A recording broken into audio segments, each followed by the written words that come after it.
Hi everybody, my name's Catherine and I'm the Community Farm Coordinator here at the North Grove. Today I'm going to be taking you around the farm to show you what it looks like at the beginning of August. These are our pole beans. Grew pole beans because they are much easier to harvest than bush beans, and you couldn't taste the difference between a pole bean and a bush bean in terms of taste. They're delicious. They really are very good. Our zucchinis are coming in really nicely. These are amazing because I harvested every single one that was even half big enough on Friday, and now we have a whole bunch more today on Tuesday. So they really come through very quickly at this time of year. Oh, these are so pretty. These are was actually recommended to me by one of the urban farmers in this area. It's just a type of lettuce called Salanova, and they just produce these really beautiful heads of lettuce that stay really tender and crisp even after handling or even in the heat. Here we have our Swiss chard. What I love about Swiss chard is that you plant it in the beginning of the season and you can just kind of keep harvesting until the end of the season. So it's a really low maintenance crop, kind of like our kale. Something I'm really excited about, kind of nerdy, but is that we are installing drip irrigation. So this here is connected with a header hose that we plug into our main hose, and then we can just leave it for a couple hours, and it'll slowly drip out water to wet the soil and kind of keep things evenly moist. It just saves us a lot of time, and also I think does a better job of the watering because it's sort of slow, and over a long period of time it gives the water the chance to actually really soak in. We had our young farmers group and they harvested all the carrots from here, so that's why we've got some empty rows. We have some planting to do to catch up. Okay, let's look at some fun varieties of things. But let's see if we can find a purple carrot. Here we go. That's a nice one. Yeah, so this is a purple variety of carrot. So not very many people know this, but carrots were originally multicolored, and then they were kind of selectively bred to just be orange, and that's why we're used to them being orange. But there are these heirloom varieties that are different colors. So we have a few in here that are purple. There's also, I think, some white ones as well.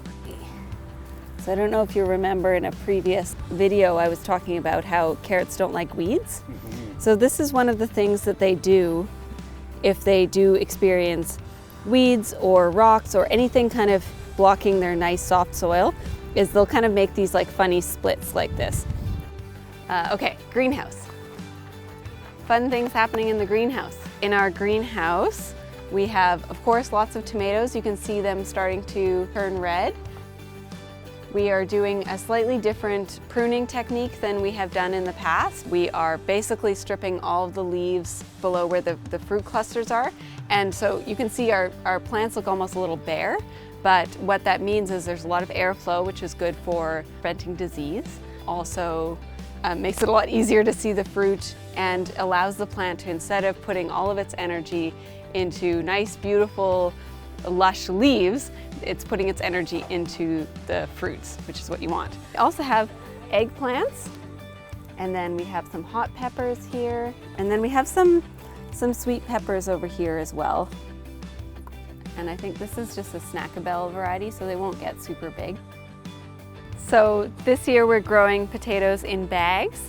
And the reason for that is you can start with just a little bit of soil at the bottom of the bag with your potatoes in it, and then fill up as you go, and that's called hilling. And the reason for that is when you start with the potato just at the bottom with a little bit of soil, it'll put out tubers and potatoes there, and then the plant will start to grow up. And as you fill in that, some of that plant will turn into more tubers. So what that means is we have potatoes starting from down here all the way up through all the times we hilled our potatoes. So we're in the harvest zone. This is where all our pick-me boxes are. All these boxes with the lime green tops, that's all for people walking by, anybody coming through to just pick what they want. We've got a zucchini plant, some cucumbers over here, and how to harvest those is you kind of just use two hands to kind of pull the cucumber off, and that's a nice big one, good snack.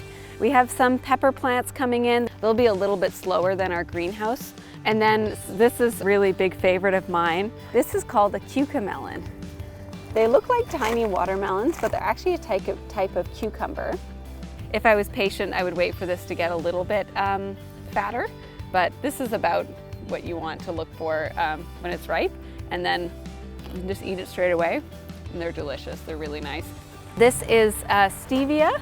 If you taste one of these leaves, they are like insanely sweet. So I really want to try making like a lemonade or something like that with this stevia. And then this is perilla, which is, it's in the mint family. It's really commonly used in Korean and Vietnamese cuisines. Yeah, and I thought we'd try growing it this year. So these kind of like little lantern things are going to be little cherries. They kind of have their own unique taste, so you have to just try them and tell me what you think. You really know that they're ready when the little fruit will fall on the ground. So you don't want to eat it when it's green like this. It'll be not very good. You want to wait for the packet to turn yellow and dry. You'd want this to be a light orange. Yeah, so they'll start falling on the ground pretty soon. Lots to harvest in our harvest zone. Thank you so much for coming on this farm tour. I hope you enjoyed it, and have a happy summer.